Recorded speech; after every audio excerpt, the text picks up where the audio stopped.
Hey everyone, my name is Erica. I am our student ministry pastor and I'm one of our teaching pastors here on staff at Rainier Christian Church. You are joining us for the last week of our series, The Royals. Now, earlier in this series, I got to preach a sermon on David, and I told the story about how I thought I wanted to be president, and then I learned what the roles of a president were, and I was like, ooh, that is not for me. But shortly on the heels of me realizing I probably shouldn't be president, there was a movie that dropped called The Princess Diaries. Now, this is a Disney movie about a young girl who reconnects with her long-lost grandmother and learns that her long-lost grandmother is actually the Queen of Genovia, a fictional city to us, but a very real in the Disney universe.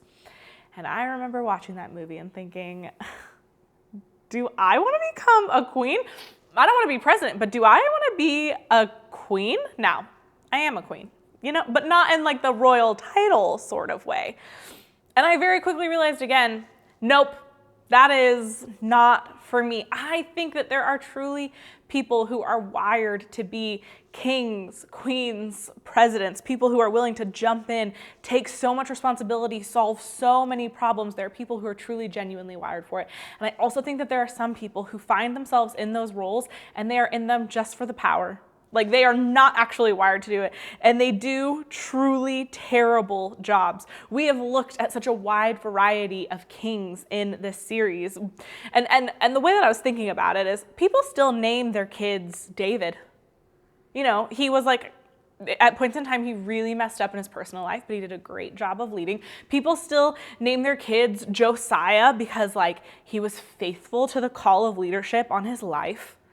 But I'm not seeing any, Rehoboams making their way through kids ministry. I'm not seeing, people naming their kids after kings and rulers who absolutely messed up, who took bad advice, who only sought to gain power for themselves. And as we are rapidly approaching the arrival of the greatest king, spoiler alert, Jesus, before we can get to there, we have to look at one more king. We have to look at King Herod. Now, we're going to be in Matthew chapter 2 together today. There's a great app called YouVersion that you can download, and then you'll have the Bible with you at all times. You can look it up online. The Bible verses that we read today will also be up here on the screen. So whatever that needs to look like for you today, but those are some really great resources that are available to you. But before we can really just camp out and hang out in Matthew 2, maybe you're there already, just hold your place, just stay there. Because before we can really get into talking about Matthew chapter 2, we need to do a little bit of context work here. We've got to take some steps to understand what is actually happening in the bigger picture. Now, at this time, the global ruling scene is complicated. And I am not going to pretend that I am a historian and can really explain all of the details and nuances around that. I would be lying to you, and I'm not here for those shenanigans. But here's what we do know. Rome's influence is powerful and it is greatly expanding at this time. And Herod, under Roman leadership, gets appointed to be the king of Judea, this particular area. He is also known as King of the Jews. And he ends up having a ton of success in this area politically. He conquers, he gets a ton of land, and he's a pretty influential leader at this point. Herod was an Edomite, which in most of our brains we're like, I am not sure what that means, but that basically means that he was adjacent to the Jewish people at this time. And there were some really complicated dynamics that they were navigating that goes really far back into their history.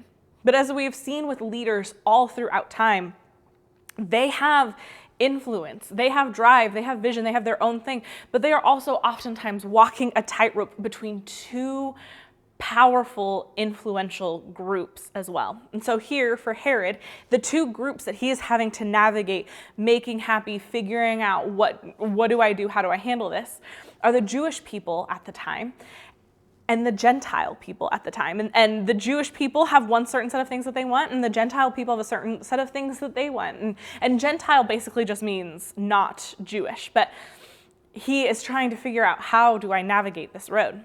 And so he does projects that both parties end up really loving and understanding, and some that people really end up hating. So for example, he decides to rebuild the temple, and he builds it beautifully, but he also knows that if he wants to continue in his leadership role, he has to impress the Roman leaders. So while he rebuilds the temple, he also puts some images in the temple that are like, shout out to the Roman leaders. And many Jewish people felt were inappropriately placed there. He leads the people really, really well through a famine. It was like amazing. But he also like overtaxed everybody. There were a lot of problems in his leadership. He ultimately also ends up killing a bunch of people, including family members and his wife. Why? Because they all would have been people who he perceived as a threat to his power and his safety. His leadership was all about elevating or protecting himself, not the greater good. He was not there to look out for everybody else. He was there to look out for himself. So these people, they tried to interfere. They asked questions. Who knows what they did, but he interpreted them as a threat. King Herod was the original mean girl. Like, use you for what I can get from you. And then in like mean girl world, just your status is over. But in King Herod's world, he would just kill you once he got out of you what he wanted. King Herod also suffered from many diseases, which left him paranoid and unwell, which further added and contributed to the chaos of all of this. Now, the book of Matthew that we are going to be hanging out in, it was originally written for a Jewish audience, which means that him writing about the good news of Jesus to a group of people who already had a relationship with God meant that he got to say, this thing that you've been longing for and dreaming about has arrived. Jesus, the Savior, the Messiah is here. Again, that's next week, but like we can't not talk about it, you know? But it's on its way. And he's like, guess what? Like, Jesus is here. And so he writes these letters, but he is also able to use language and imagery that reminds them, that points to them to the fact that Jesus is greater than all of their heroes of the faith. So now that we have this background, let's jump in. Matthew chapter 2, verse 1. After Jesus was born in Bethlehem in Judea during the time of King Herod, Magi from the east came to Jerusalem and asked, "Where is the one who has been born King of the Jews? We saw his star when it rose and have come to worship him." Okay, here's what I want you to picture. You are in your apartment, your home. Someone comes and knocks on the door, and we don't open the door for strangers. You're like, I don't recognize this person. So you tap into whatever security camera thing, or you shout through the door and you're like, what do you want? And there's 3 dudes on the other side of the door, and they say, hey, we've come to meet the future owner of this home. And you're like, excuse me, what? And they're like, we've come to meet the person who's going to own this. And you're like, well, I own this now. I kind of need you to leave. Like, if it were me, I would immediately like call 911 and like hang out by my door with like whatever self-defense weapons I could find, you know, like a frying pan or whatever. You know, I would just be like waiting, like, what do I need to do? How do I keep myself safe?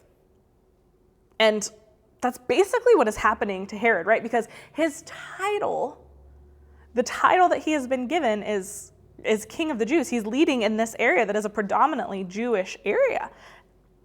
And all of a sudden these people show up and they're like, hey, we're looking for the next one. And he's like, excuse me, what? If it had been me, I would have freaked out. And that is actually what Herod ends up doing as well. Verse 3, when King Herod heard this, he was disturbed, and all Jerusalem with him. Again, these 3 guys show up. They're like, we're looking for the new ruler. And he's like, there is not a new ruler. What are we doing here? So Herod collects as much information as he can from the Magi, the wise men, to find, and he sends them to go find the baby. And then he's like, hey, but you gotta promise me, like, if you're gonna be worshiping, I wanna be worshiping. So you gotta come back and you gotta tell me where he is and tell me everything that I can know. And they're like, cool, yeah, we can totally do that. And off they go. And they meet baby Jesus and they are so excited. And then this happens in verse 12. And having been warned in a dream not to go back to Herod, they, the Magi, the wise men, returned to their country by another route. So it turns out Herod did not want to worship this baby. His false motives are brought into the light, and the Magi make a different and better choice. Let's keep reading, verse 13. When they had gone, an angel of the Lord appeared to Joseph in a dream. Get up, he said, take the child and his mother and escape to Egypt. Stay there until I tell you, for Herod is going to search for this child to kill him. So he got up, took the child and his mother during the night, and left for Egypt, where he stayed until the death of Herod. And so was fulfilled what the Lord had said through the prophet, "Out of Egypt I called my son." Verse 16, when Herod realized that he had been outwitted by the Magi, he was furious, and he gave orders to kill all the boys in Bethlehem and in its vicinity who were 2 years old and under, in accordance with the time he learned from the Magi. Then what was said through the prophet Jeremiah was fulfilled. A voice heard in Ramah, weeping and great mourning, Rachel weeping for her children and refusing to be comforted because they are no more. So we get a lot of content here in these 5 verses for us to dig into together. First of all, it is further cemented what a frightening leader Herod is. Joseph, Jesus' father, trusts his dream and flees so he can be out of the reign and control of Herod. He knows that Herod is such a bad dude that God says in a dream, do not go back. And he's like, yeah, that makes sense. That's believable. If I had dreamt hey, don't go near that person, I would be like, that's weird. Not sure what that dream meant. But Joseph knew that he needed to take action. We also see here how Matthew is drawing a comparison between Jesus and Moses. Moses was a hero of their faith. You can find his story in the early books of the Old Testament. But the comparison is that when Moses was born, there was a threat against his life as well. And ultimately, he gets to live, and he ends up actually living in Pharaoh's palace. It's wild. But when I hear this, when I think about the comparison that Matthew is drawing here, I think about Mary and Joseph. And I think about them being I love this baby. I love this baby so much. What are we going to do? And to be comforted to remember, okay, this has already happened in some ways before. That there was Moses and there was a call on his life, that the work of God will stand up, that God can redeem even the worst situations, and this situation truly ends up being redeemed. What a comforting, good moment for them as they are leading and trying to care for this child. We see that God is still at work in this moment. We see that the prophecies that had already been laid out, they were not going to be thwarted by Herod. I'm sure that Herod wanted to be the great, ultimate, most powerful leader that the world had ever seen, but joke's on him because that king has already arrived on the scene, and he just does not have a grasp of language yet. But it's coming. It's coming. Verse 19, after Herod died, an angel of the Lord appeared in a dream to Joseph in Egypt. Okay, again, Herod's dead. Joseph has another dream. It said, get up, take the child and his mother and go to the land of Israel, for those who were trying to take the child's life are dead.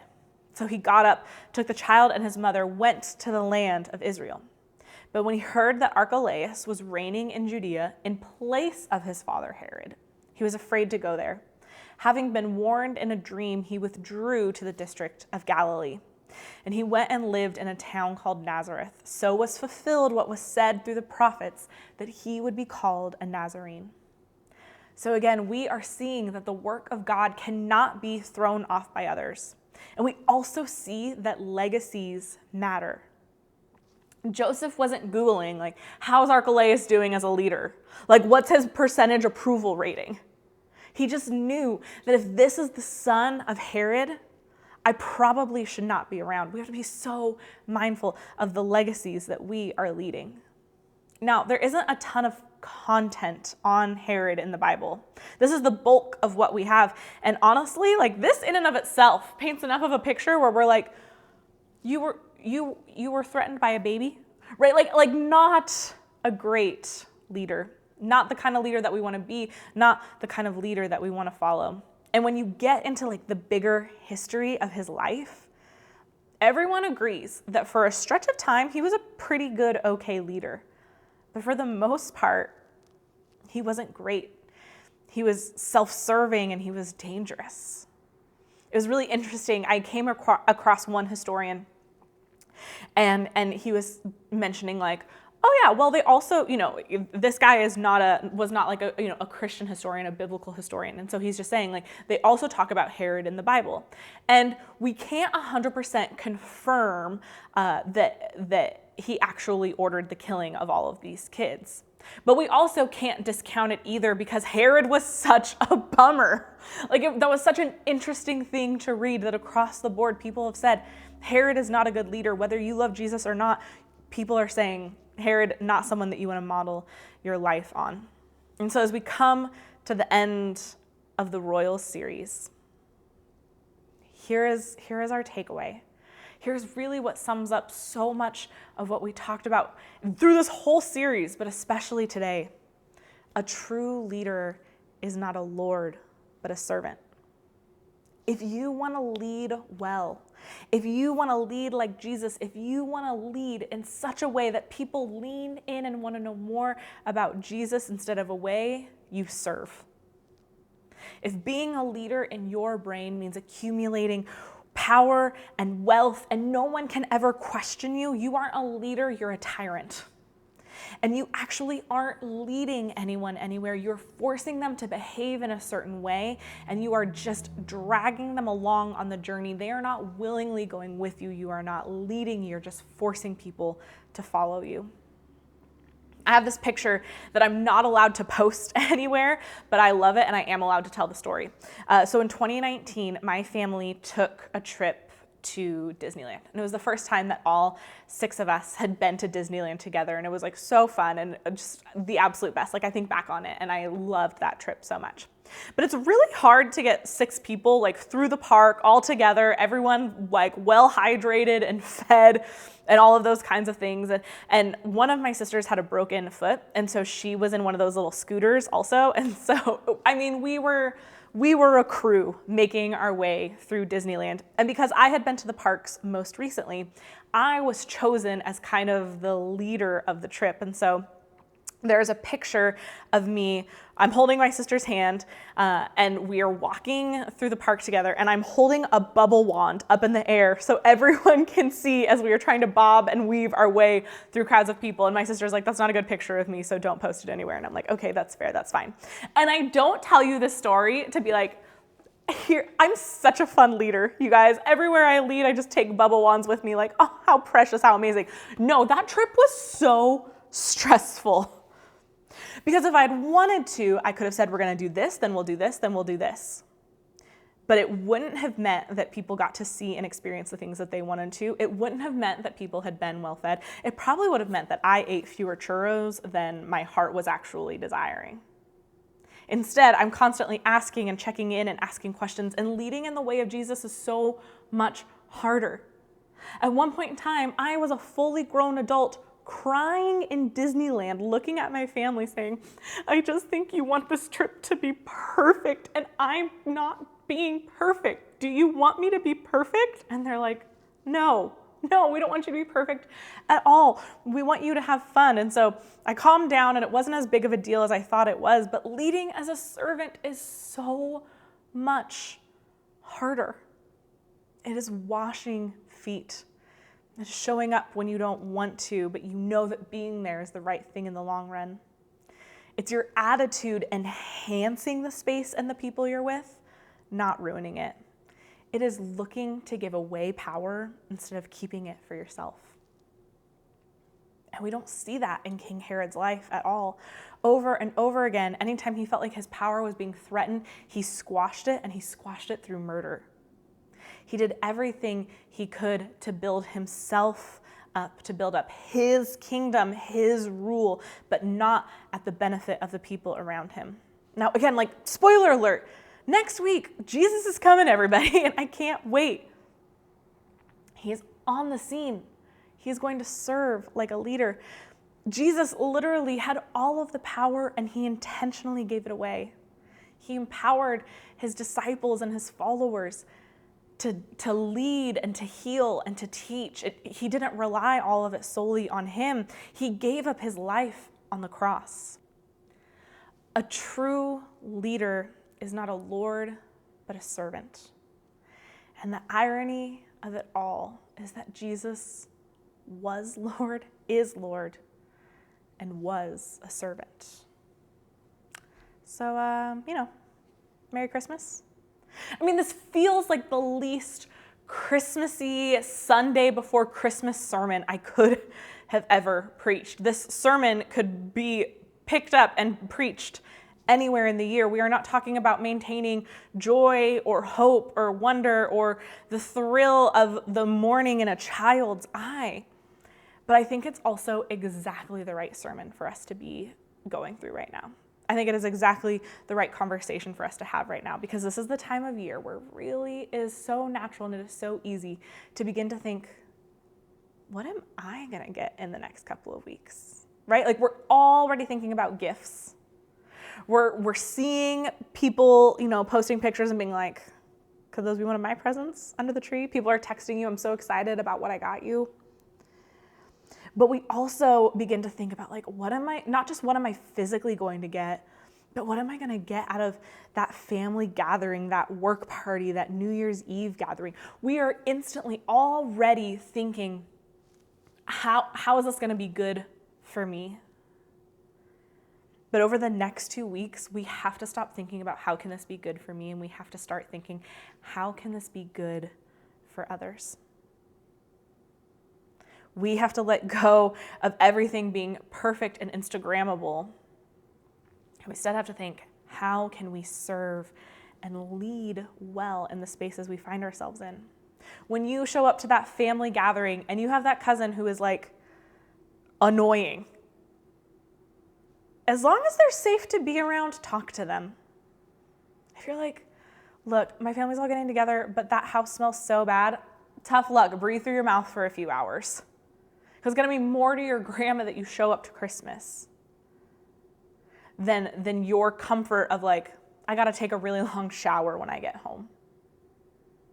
If your family is genuinely unsafe to be around, protect yourself. I'm not speaking to that. I'm just speaking to this idea that so many of us have, that Christmas should just be perfect and picturesque solely and only for me. And we have to stop, because actually there is no such thing as the perfect Christmas. The very first Christmas, the Christmas where Jesus comes to earth, took place in a barn. So we've got to pry our death grip off a picturesque Christmas. And instead we have to show up and serve. We have to think about the other people in the room. Who in the room is no one talking to you? That's who you go talk to. Who in the room is struggling getting food on their plate? That is who you go and help. And I think that if we stop trying to make Christmas all about us, but instead we give up our power, we use our influence to make the spaces that we are in better, we might actually have the merriest Christmas of all.